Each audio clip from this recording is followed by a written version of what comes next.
Muito bem, então, enquanto as crianças descem, eu gostaria de introduzir alguém que provavelmente a maioria de vocês já conhece, né?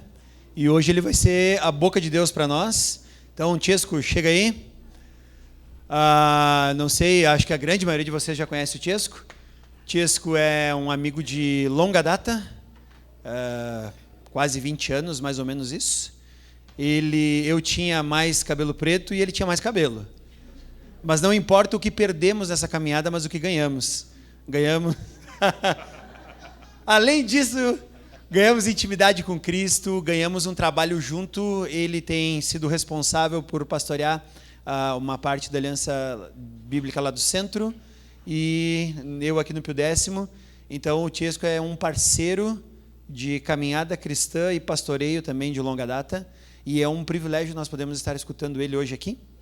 Então, que ele possa realmente ser a boca de Deus para o nosso coração hoje aqui. Então, eu gostaria de fazer uma oração. Senhor Deus, nós agradecemos a Ti pela disponibilidade que o Tiesco teve de estar aqui conosco. E que Tu estejas abençoando a vida dele e que ele possa realmente, Pai, ser Teu instrumento nesse momento aqui, como ele tem sido em vários outros momentos. E que Tu estejas permitindo que a Tua palavra pregada aqui possa ser a Tua vontade para a nossa vida e possamos captá-la dessa forma. Que Tu estejas permitindo também que o nosso coração esteja com o ouvido pronto para escutar aquilo que Tu tens a nos dizer. Em Teu nome agradecemos. Amém. Boa noite. Obrigado, Edgar. De fato, faz tempo, eu estava tentando lembrar a última vez que eu estive aqui trazendo a mensagem, e eu acho que foi há uns 2 filhos a menos atrás. Foi antes da pandemia, né? A terceira nasceu no meio da pandemia e o último nasceu há 13 meses e pouquinho. E não puderam vir porque, gente, sinceramente, não ia dar tempo de dar banho neles. Então, a gente saiu correndo. Eu saí meio corrido, né? Mas eles ficaram tristes em casa. A gente teve que comprá-los com um filme, né? E aí eles ficaram lá com a mamãe. Mas é um prazer estar aqui com vocês nessa noite. E como o Edgar falou, que espero que seja um tempo de crescimento, de edificação, né, para todos nós. E interessante que eu não combinei com o Rafa, mas ele comentou ali sobre a questão do final de ano. Nós já estamos, né, cansados, eu não sei como vocês estão. Obviamente que para Deus não há virada de ano, né? Deus é o criador do tempo, do Cronos, mas para a gente tem, né, tem uma questão meio psicológica, né? Tá chegando novembro, dezembro, já ninguém quer fazer mais nada, né? Agora tudo é férias, cabeça nas férias, já programando para onde que pode ir, para não pode ir, que dia vai sair, que dia não vai sair, porque a gente já está cansado, né? E nós temos passado por momentos difíceis, né? Não sei se saímos da pandemia ou não ainda, né? Estamos num pós-meio de pandemia. Temos vivido tantas questões no nosso país, não só a questão política, também questão política, né, de muitos desafios. Particularmente temos as nossas lutas, nossos desafios, e eu creio que nós precisamos correr para o único lugar de fonte de verdade absoluta em que nós podemos beber sem precaução, que é a palavra de Deus. E então eu gostaria de convidá-los a abrir as suas Bíblias lá no livro de Atos. No livro de Atos, no capítulo 16.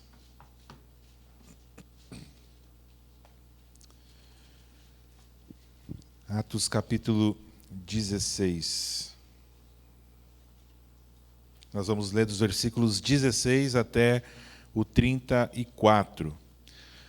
A mensagem, basicamente, vai ficar em 2 versículos, mas nós precisamos ler todo esse texto para entendermos o que está acontecendo aqui, né?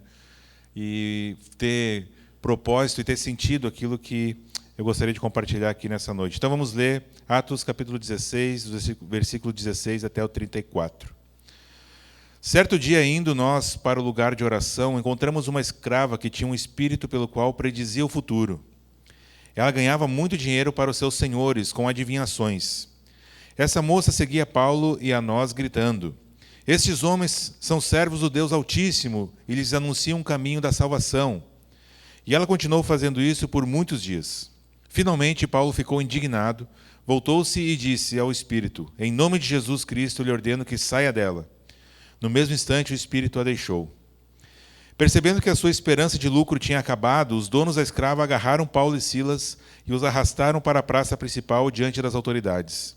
E, levando-os aos magistrados, disseram: estes homens são judeus e estão perturbando a nossa cidade, propagando costumes que a nós, romanos, não é permitido aceitar nem praticar.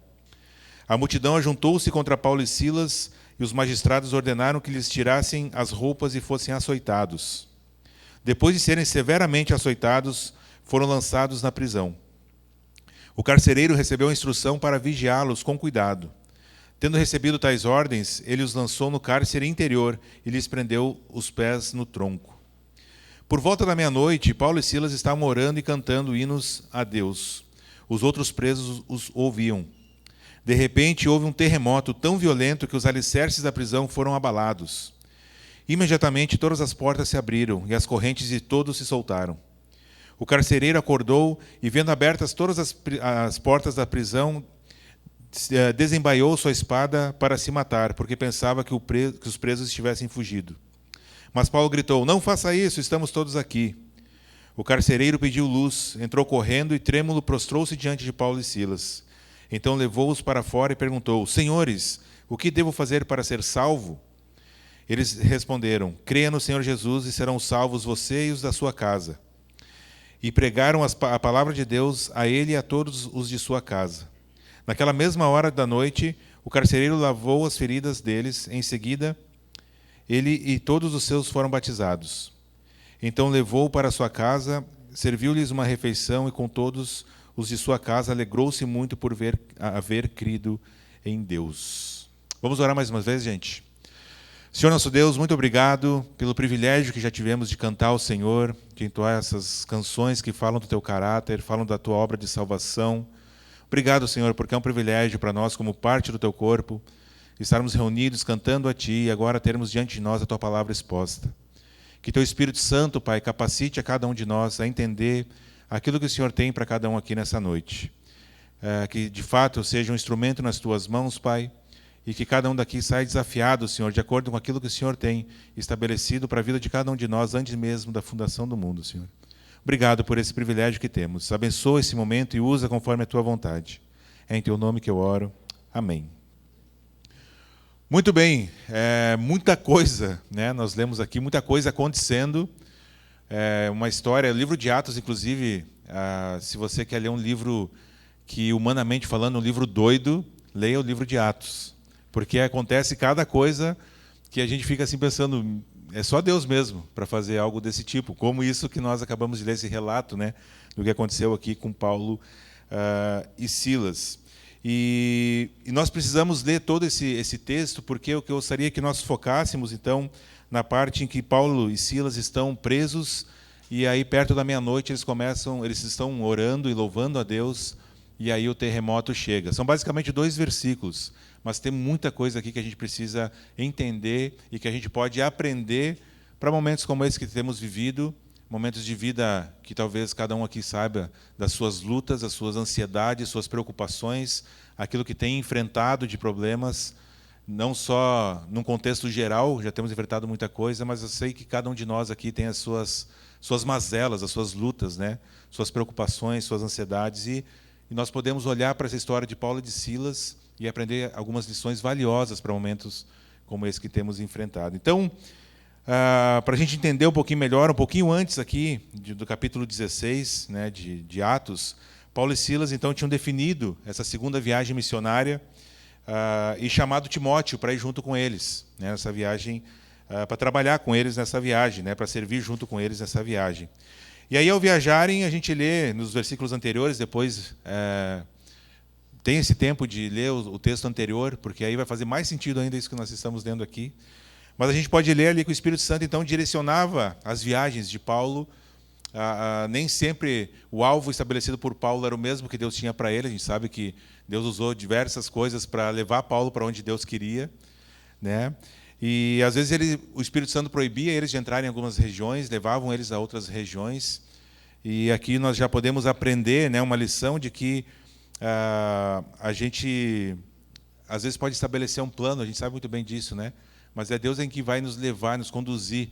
Ele vai cutucando de um lado, podando de outro, né? Então a gente vai sendo levado por Deus e pelo Espírito Santo aonde quer que Ele queira que a gente esteja. E isso também aconteceu com Paulo aqui nessa viagem, né? Então, Paulo tem uma visão ali no versículo 9, lá, se voltar um pouquinho no texto, ele tem uma visão de um macedônio pedindo ajuda dele. E eu falei para vocês que Atos é um livro doido, porque Paulo tem essa visão. E aí, então, se eu tive essa visão de um macedônio pedindo ajuda, algo de Deus. Então, nós vamos para lá. E aí eles organizam, então, essa viagem. Partem para Macedônia e chegam, então, em Filipos, onde os seus companheiros ali conhecem Lídia. Eles vão até um lugar de oração e conhecem Lídia. E Paulo prega o evangelho para Lídia e ela se converte. Enfim, ele diz que ela convida eles, inclusive, para ir para a casa deles depois. E eles têm, então, essa conversão aí de Lídia, que morava em Tiatira. E aí, então, nós temos essa mudança brusca na narrativa. Nós chegamos aqui no texto que nós lemos, aonde de repente aparece uma menina, uma moça aí misteriosa, possessa por um espírito demoníaco, que fazia adivinhações. Ela era uma escrava usada por seus senhores, né, para ganhar dinheiro com isso, né? Provavelmente ela fazia adivinhações ali, alguém pagava e ela dava uma previsão do futuro, enfim, né? E aí aparece então essa personagem assim meio misteriosa, assim, né, e que fica perseguindo Paulo e Silas e falando que eles estão pregando o evangelho, né, estão falando dessas coisas, até o momento que Paulo se indigna e diz: Espírito, chega, sai, em nome de Jesus, sai dela. E na hora o Espírito deixa.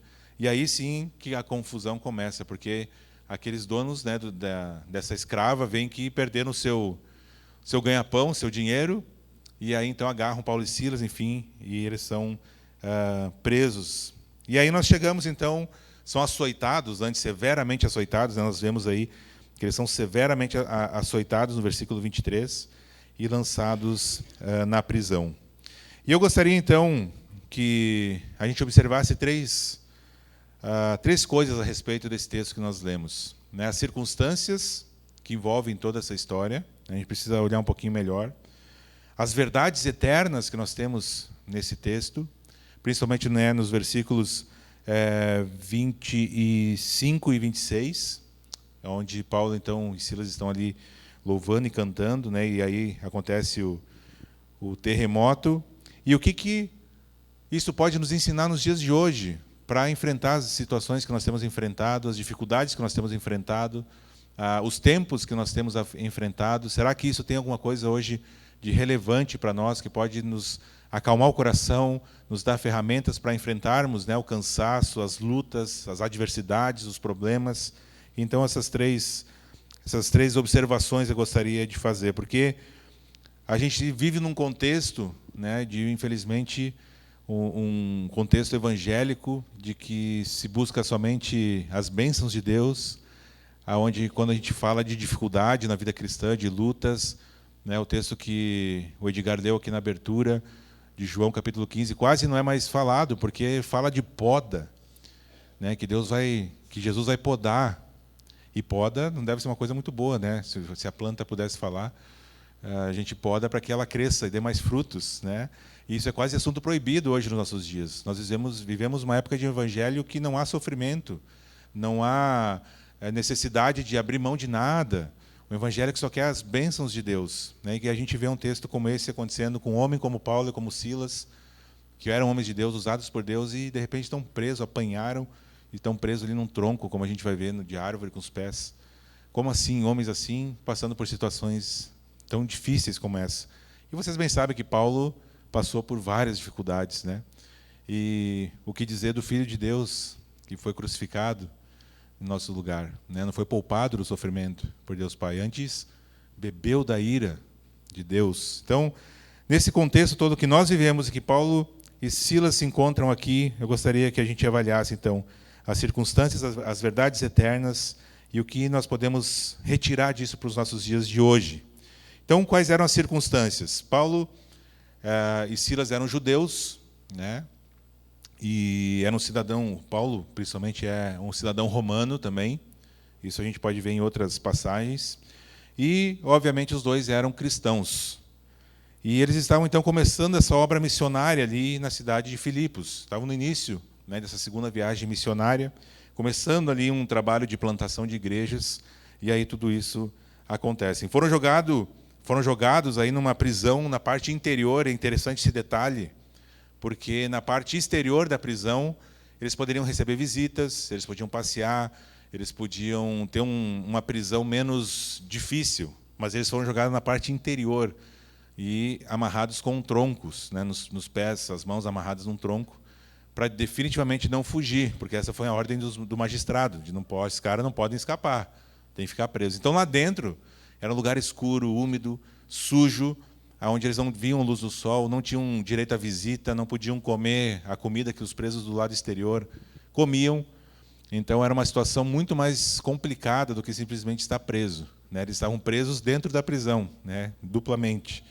E pensem vocês estarem presos com os pés e as mãos a um tronco, mas além disso terem levado a maior sova de laço, literalmente, momentos antes. Então havia dor, haviam cortes, havia a necessidade de higienização dos ferimentos, e havia dor constante, não só dos cortes, mas da postura que se ficava amarrado no chão com as mãos e os pés num tronco. Então essas são as circunstâncias em que nós encontramos Paulo e Silas aqui. Então ser confinado nesse tronco representava um tipo de tortura, porque não podia se mexer, né? Ficava ali sentindo a dor da postura, dos machucados, enfim. E principalmente quando os dias iam passando, as horas iam passando, né? Eles foram lançados ali, e até meia-noite a gente sabe que aconteceu o terremoto, mas eles não tinham essa noção de que seriam soltos, né, por Deus à meia-noite. E aí, então, nós temos a descrição no versículo 25, por volta da meia-noite, a parte mais escura da noite, vamos dizer assim, o momento mais sombrio. Tudo isso tinha acontecido, estavam ali presos, com dor, com fome, cansados, e tinham tudo de mãos cheias, muito mais motivos do que eu e você teríamos para estarmos reclamando. Deus não me ama. Por que Deus permitiu que isso acontecesse com nós? Né? Paulo e Silas começam a reclamar, a murmurar. Eles começam a dizer, duvidar da providência de Deus e do cuidado de Deus, né? É isso que não está ali no versículo 26? Não, desculpa, 25. Não é, né? Por volta da meia-noite, Paulo e Silas estavam orando e cantando hinos a Deus. E os outros presos estavam ouvindo. Obviamente que os outros presos estavam ouvindo. E o termo no original, no grego, significa que eles estavam prestando atenção no que Paulo e Silas estavam falando e fazendo, porque eu gosto de cantar, né? Apesar de a minha voz não ser, né, algo assim, eu gosto muito de cantar, né? Deus olha para o coração. Mas, não num contexto desse, né? Não sei se vocês gostam de cantar, mas num contexto de prisão, de esfolamento, de dor, de sofrimento, de ter seus direitos simplesmente negligenciados. Eles não tiveram um julgamento, ninguém defendeu. Eles foram agarrados, apanharam eles lá, surraram eles e jogaram lá. E Paulo e Silas estão orando e cantando hinos a Deus. E, obviamente, os outros presos estavam pensando, gente, são doidos de atar mesmo, tinha que estar amarrado mesmo, que são loucos, só pode ser. Como eles podem estar louvando, cantando, orando a Deus, passando por tudo isso que eles estão passando? Como é possível isso? Então, essas circunstâncias certamente não eram favoráveis, nada favoráveis, né, a Paulo e Silas. Não eram favoráveis a eles terem esse tempo de cantar, de louvar, de orar a Deus. Mas eles cantavam, eles oravam, não porque as circunstâncias eram favoráveis, mas era apesar das circunstâncias. As circunstâncias para Paulo e para Silas eram secundárias. Mesmo sendo circunstâncias tão duras, tão difíceis. E aqui já fica um primeiro desafio para nós, porque diversas vezes qualquer coisa se torna desculpa. Eu estou falando do pessoal lá do centro e de mim, tá? Não é daqui do Pudécimo. Mas qualquer coisa se torna desculpa para a gente simplesmente viver a vida à parte de Deus. Sem dizer nas vezes que a gente reclama, e que a gente murmura, e que a gente começa a questionar a bondade, o amor, a provisão de Deus. Deus se esqueceu de mim. Oi, não está vendo o que está acontecendo aqui comigo? Não está vendo que eu queria que fosse assim, o Senhor está fazendo de outro jeito? E, olhando para Paulo e para Silas, eu fico constrangido, porque em circunstâncias tão difíceis como a deles, eu, tristemente, confesso a vocês que muito dificilmente estaria cantando e orando a Deus. Mas eles estavam, apesar das circunstâncias, estavam cantando, estavam orando. E aí o que nos leva à segunda observação nesse texto, que são as verdades eternas que nós temos presentes aqui, principalmente nesses 2 versículos. O primeiro é que no sofrimento ainda é possível testemunharmos de Jesus.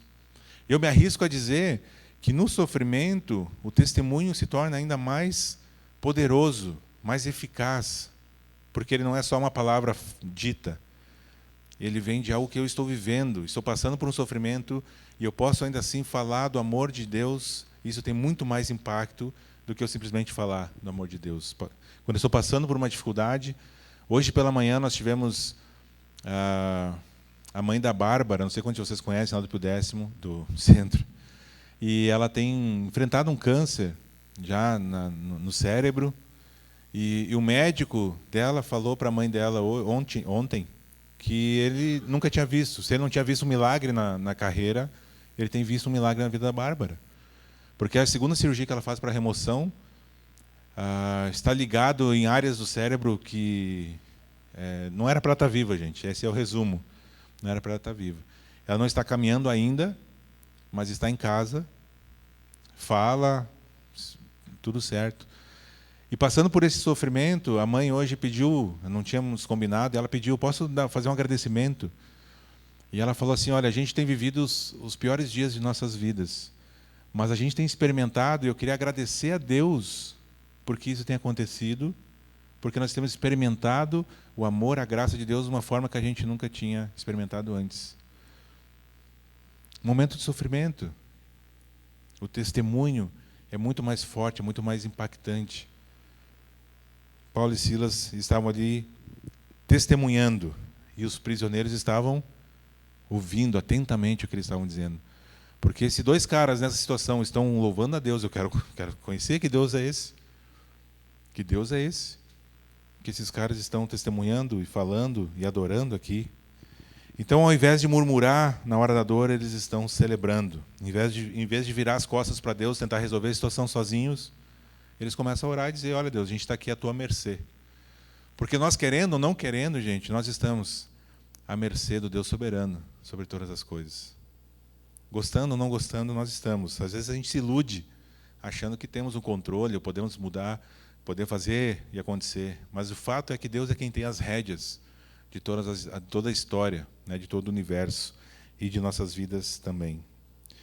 Então o mundo diz que a gente tem que suportar as adversidades, ou fugir, ou evitar a dor, mas para por aí, sem propósito, sem motivo nenhum. E o que nós vemos na palavra de Deus é que todo sofrimento, quando conduzido da forma correta, vai nos aproximar de Deus. Deus vai usar a dor, o sofrimento, para moldar o nosso caráter, a nossa vida, para exercitar a nossa fé. E aí a gente pode sair um pouquinho mais parecido com Jesus de situações de crise como nós entramos. Então, o sofrimento na vida cristã, de quem conhece a Jesus, na verdade, é quase algo curativo de nossa alma, porque vai forjando em nós, através da dor, a imagem de Jesus. E se algo me deixa mais parecido com Jesus, isso é bênção, e não maldição. Então, o sofrimento, olha que loucura que eu vou dizer, o sofrimento pode ser visto por nós como uma bênção de Deus. A mesma coisa quando o salmista lá, Salmo 127, vai dizer que os filhos são bênçãos de Deus, né? E feliz é o homem que tem a aljava cheia, e eu estou tentando encher. Mas o que eu quero dizer com isso é que muita gente brinca com a gente dizendo, olha, a Bíblia diz que filho é bênção, mas eu não sei onde, porque é difícil. E claro que é muito difícil. Por que é difícil? Porque eu preciso me sacrificar mais. Eu preciso abrir mão de um monte de coisa que eu queria fazer. Eu tenho que abrir mão do meu tempo na frente da TV. Eu tenho que abrir mão do meu tempo de assistir jogo, filme, para ficar com os filhos. Eu tenho que disciplinar, eu tenho que ensinar, eu tenho que gastar tempo, eu tenho que investir energia. No mundo hedonista que nós vivemos hoje, isso não é bênção. Mas, ao fazer isso, eu exercito virtudes da vida cristã. E isso me deixa mais parecido com Cristo. E por isso eu posso dizer que filhos são bênção. Então percebam que talvez é a nossa visão de sofrimento, de filhos, de tantas outras coisas que está distorcida. E não a palavra que está errada. O sofrimento pode ser uma bênção. Então a dor, o frio, a prisão, tudo era verdadeiro para Paulo e para Silas. Eles estavam sentindo essas coisas. Não é que eles estavam ali num estado, né, desconectado da realidade do que estava acontecendo. Eles estavam sentindo tudo isso. Mas eles cantavam porque sabiam que Deus tinha um plano perfeito. Eles confiavam na soberania, no cuidado. Que Jesus poderia ser glorificado através de suas vidas e do seu sofrimento. E por isso que eles, então, cantavam. O sofrimento, ele é didático. Nessas dificuldades da vida, a gente acaba ficando muito mais sensível a Deus quando a gente está sofrendo. O outro princípio eterno que nós temos aqui é que no sofrimento nós aprendemos a hora mais escura da vida. Esse é o momento de nós adorarmos a Deus. No momento mais crítico, mais difícil da minha e da sua vida. Esse é o momento de, pela fé, nós adorarmos a Deus. Quando está tudo bem, quando está tudo certo, é uma coisa. A gente, obviamente, deve, né, adorar a Deus, cantar a Deus, né, ser contínuos na nossa comunhão com Deus. Mas quando as coisas estão ruins, na hora mais escura, na meia-noite de nossas vidas aqui, né, esse é o momento que nós deveríamos, então, pela fé, exercitar a fé, confiar na soberania, no cuidado de Deus, e saber que Ele não perdeu o controle. Não perdeu quando libertou o povo do Egito, Ele não perdeu o controle quando enviou seu único filho para morrer no nosso lugar, Ele não perdeu o controle quando a igreja foi perseguida nos primeiros séculos. Ele não perdeu o controle hoje de nossas vidas, daquilo que está acontecendo no nosso país e no mundo.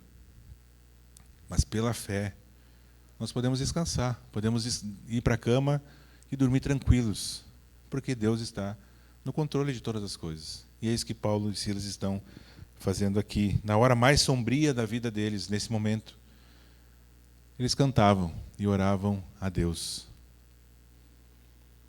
E isso tem muitas implicações para nós, porque desse episódio aqui da prisão de Paulo e de Silas, nesse nascimento aqui da igreja de Filipos, a gente pode aprender várias lições práticas.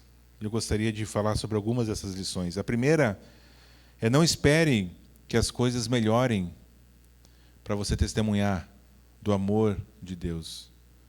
Não espere as coisas melhorarem. Pode ser que não melhorem. Pode ser que piore. A gente não sabe do dia de amanhã. A gente não sabe o que vai acontecer. Então não espera, quando estiver tudo bem, aí sim eu vou me dedicar a testemunhar para aquele meu amigo do trabalho, para aquele meu colega que há tantos anos está ali na mesa do lado, eu nunca falei do amor de Jesus para ele. Quando as coisas melhorarem, quando eu estiver bem, aí eu vou poder, então, falar do amor de Deus para essas pessoas. Não espera as coisas melhorarem. Paulo e Silas estavam ali num momento sinistro, para dizer o mínimo, e estavam cantando, orando, testemunhando na frente dos outros presos. E quando vem o terremoto, o que eles fazem? O carcereiro pergunta: o que tem que fazer para ser salvo? Eles vão lá e pregam o evangelho de novo para o carcereiro, e ele se converte também.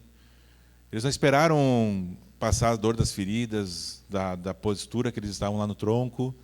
Eles já saíram dali e já estavam testemunhando de novo a respeito do amor de Jesus.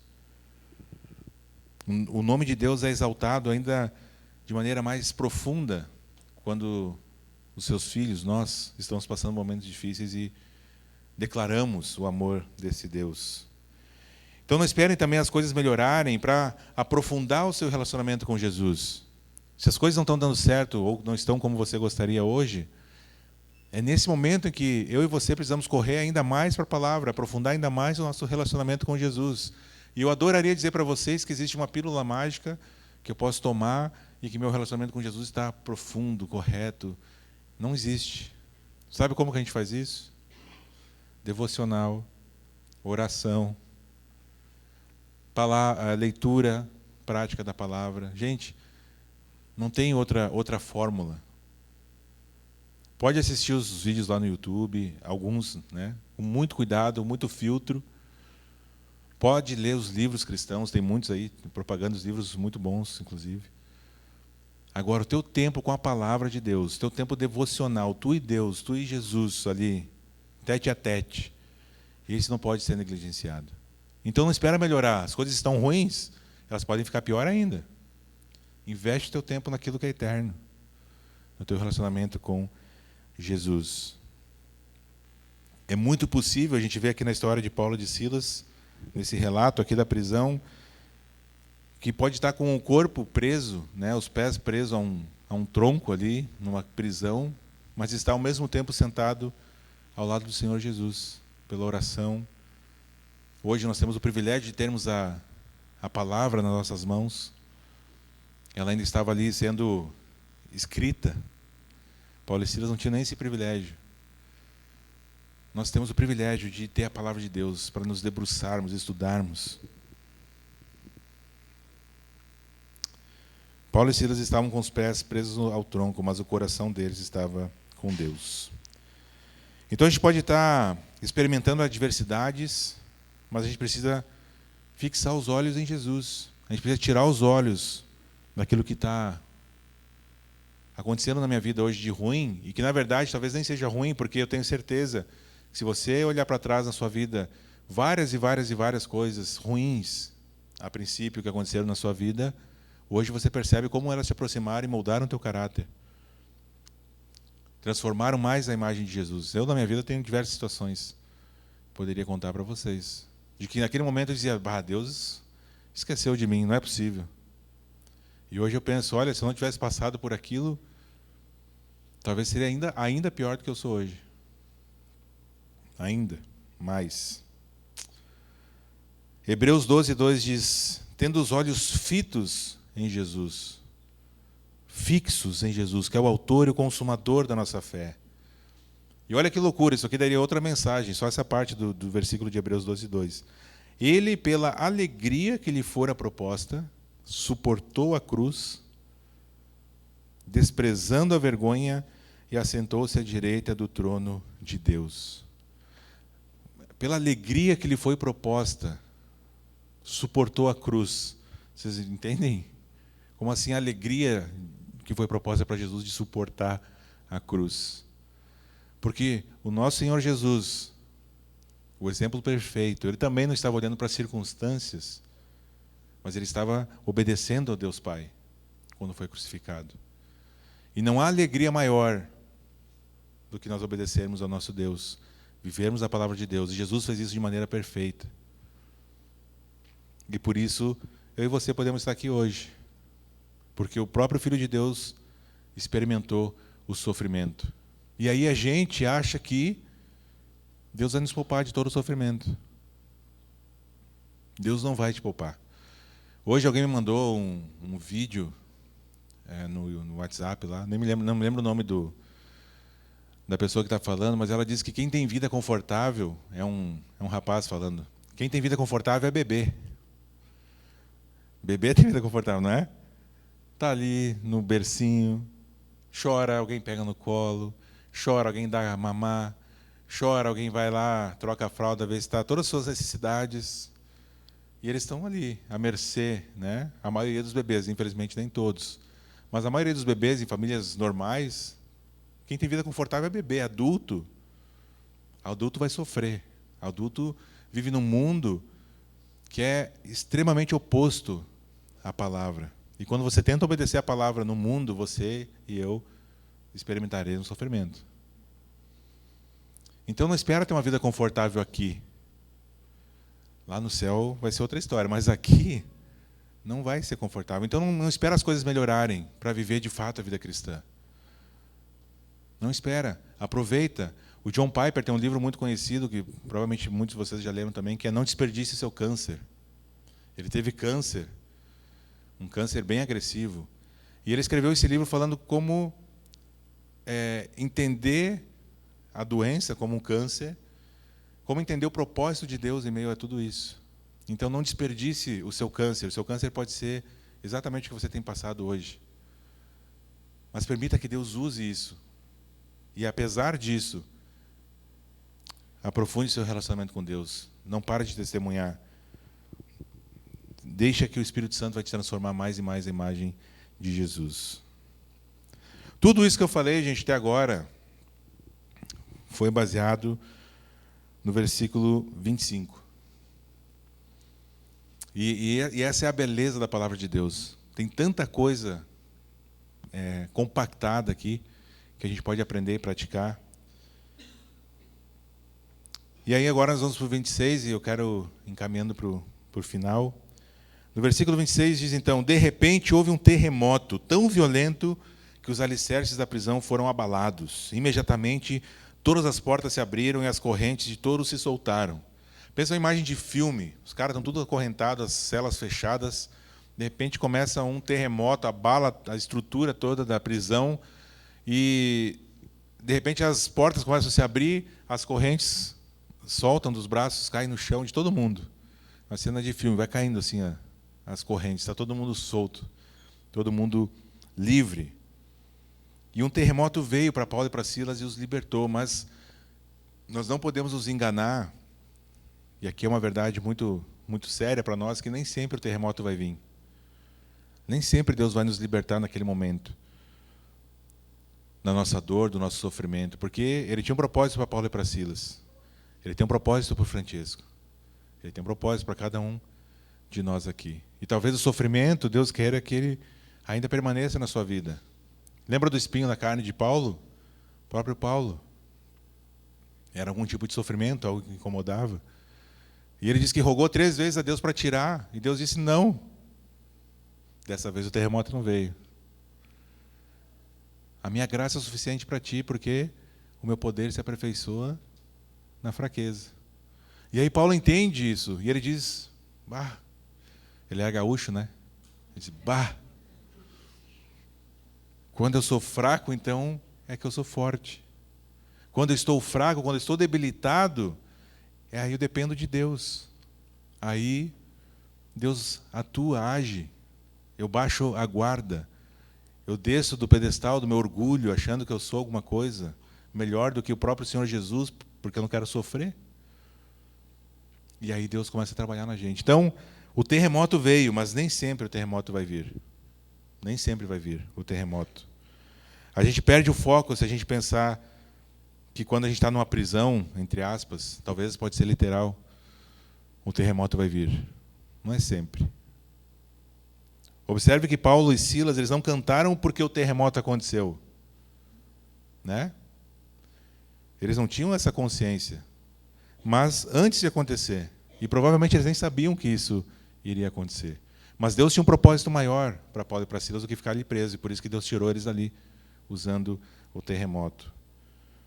Então nem sempre vai ter libertação aqui nessa terra. Muitos irmãos nossos hoje estão morrendo por serem cristãos em vários países, perseguidos. O terremoto não chegou lá, mas Deus tem um propósito. Deus não esqueceu esses países, Deus não esqueceu esses locais, Deus não esqueceu esses nossos irmãos. Eles estão sofrendo, o terremoto não veio, mas Deus não perdeu o controle. Absolutamente por nenhum segundo. E Paulo mesmo, depois de várias prisões, no final da sua vida, lá em 2 Timóteo, no capítulo 4, ele estava em Roma dessa vez, preso, e já estava velhinho. Um texto muito conhecido, que Paulo diz que já está se derramando, né, como oferta, já está partindo para a glória. E ele fala ali que enfrentou solidão, enfrentou abandono, isso tudo lá em 2 Timóteo 4, tá? Depois anota aí para ler também. Enfrentou traição, ingratidão, mas Paulo ainda lá cantava, porque nos versículos 17 e 18 de 2 Timóteo 4, se quiser pode abrir, mas eu vou ler aqui, ele diz assim: mas o Senhor permaneceu ao meu lado, e me deu forças, para que por mim a mensagem fosse plenamente proclamada a todos os gentios a ouvissem. E eu fui libertado da boca do leão. O Senhor me livrará de toda obra maligna e me levará salvo para o seu reino celestial. A Ele seja glória para todos sempre. Amém. Paulo, no final da sua vida, ainda cantava, apesar da traição, apesar da solidão, apesar de passar por prisão novamente, em outro local, ele ainda cantava. A canção de Filipos aconteceu, então, antes do terremoto. Paulo não tinha essa ideia de que o terremoto viria. O terremoto veio. Mas agora ele está cantando porque ele sabe que não ia sair da prisão lá de Roma. Ele começa esse texto de 2 Timóteo falando que já está sendo derramado. Ele sabia que não ia sair para a cidade, mas ele sabia que estava indo para a glória, para o céu. E é essa perspectiva que nos permite cantar, mesmo em momentos sombrios, de que esses sofrimentos leves e momentâneos, palavras do apóstolo Paulo, estão produzindo para nós uma glória que pesa mais, uma glória eterna que pesa mais do que todos eles. Seu sofrimento está difícil, está pesado, suas preocupações estão difíceis. Fixa os olhos em Jesus. Lembra da eternidade. A nossa vida, ela não termina aqui. Não termina aqui. Paulo já tinha o passaporte carimbado para o céu, a última viagem de Paulo. Não sei quais as adversidades você tem enfrentado. Eu sei as minhas preocupações, as minhas lutas. Você sabe as suas. E Deus conhece a de todos nós. Intimamente Deus conhece as nossas lutas. E a minha oração, meu desejo é que, assim como Paulo e Silas, a gente possa cantar na prisão. Mesmo tudo não indo como a gente imaginava que estivesse a essa altura do campeonato. Porque o propósito de Deus é muito maior do que aquilo que a gente planejou para a nossa vida. Os meus e os seus planos, eles são muito inferiores aos planos de Deus, aos projetos de Deus para cada um de nós. Então a gente não tem que cantar para que um terremoto venha. A gente não tem que cantar e louvar e pedir para Deus tirar esse sofrimento, esse perrengue que a gente está passando. E se você não está passando, vai chegar. Vai chegar. Infelizmente, essa é a má notícia, que vai chegar. Mas a gente tem que cantar e tem que orar, porque a gente crê em um Deus que é muito maior do que qualquer tipo de sofrimento e dor que a gente possa enfrentar aqui nessa terra. A gente pode cantar porque lá no fundo, bem no fundo, olhando para a palavra de Deus, esse sofrimento não importa tanto assim. Porque o que importa é a glória eterna, que pesa mais do que todos eles. Nós estamos a caminho do nosso lar. E pela graça de Deus, lá não vai haver mais esse tipo de coisa para enfrentarmos. Amém? Que você saia daqui motivado, a minha oração é essa. A não deixar o seu câncer de lado. Eu espero que não seja literalmente. E mesmo que seja literalmente, que de alguma forma isso glorifique e engrandeça o nome de Deus. E que a gente possa ter os olhos fixos na eternidade. Se encher de esperança, mesmo com cansaço. Mesmo com o final do ano na nossa frente, aí chegando. E que a gente já não aguenta mais um monte de coisa. Mas que a gente possa encher os nossos corações de esperança. Esperança verdadeira, não esperança de brasileiro. A esperança verdadeira, que não falha, que não muda. Da glória eterna que esses sofrimentos todos estão produzindo para nós. Amém? Vamos orar, gente? Senhor nosso Deus, obrigado pelo tempo juntos aqui.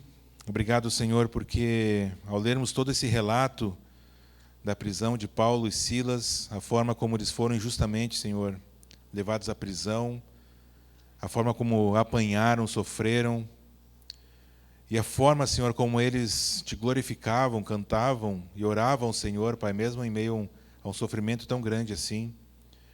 Obrigado por isso, e ao mesmo tempo isso nos constrange, Senhor, me constrange, porque por coisas muito menores a vontade já é de desistir, de desanimar. Pai, tira isso de nós.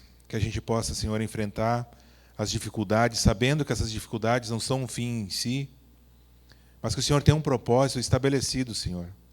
E a gente fala tanto sobre o teu propósito e a tua soberania, que às vezes isso passa batido e vira só palavras. Mas nos ajuda a exercitar nossa fé nisso, Senhor, de que de fato o Senhor é um Deus soberano sobre todas as coisas, que de fato o Senhor tem um propósito, Pai, também no sofrimento e talvez principalmente no sofrimento, aonde nós corremos para o Senhor, esvaziamos-nos das nossas falsas pretensões de que somos algo, e o Senhor pode agir mais livremente em nossos corações, em nosso caráter, em nossas vidas. Então, o Senhor nos ajuda, Pai, a não fugirmos de nossos problemas, a encararmos, Pai, a ansiedade, a preocupação que temos, porque elas vão chegar, Pai, elas vão acontecer, e que a gente possa correr para o Senhor através da Tua Palavra.